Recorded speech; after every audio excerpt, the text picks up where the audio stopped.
DJ DJ DJ DJ DJ DJ DJ DJ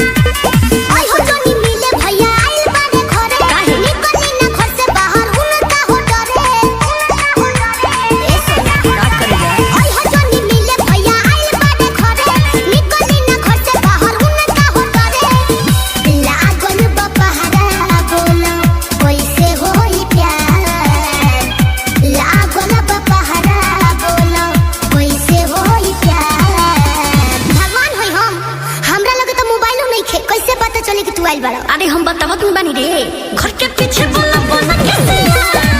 मुझे आई बात मिलैया जब हुआ हुआ करते ना मुझे आई बात मिलैया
अरे हमारो तो फीलिंग में समझ रे पगली घर के पीछे बोला बोला कैसे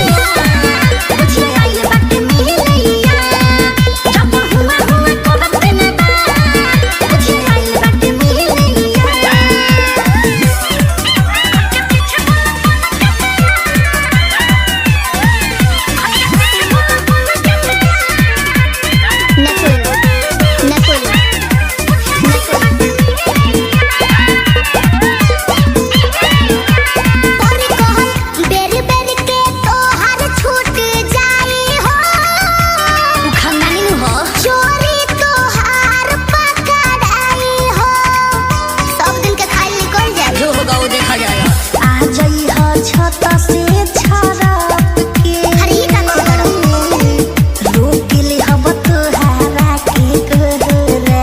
DJ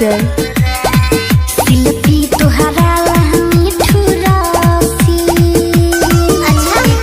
कब से बिछोले बारे बोरा देख ली ज्योति भाई जान दीमा देख ली ज्योति भाई जान दीमा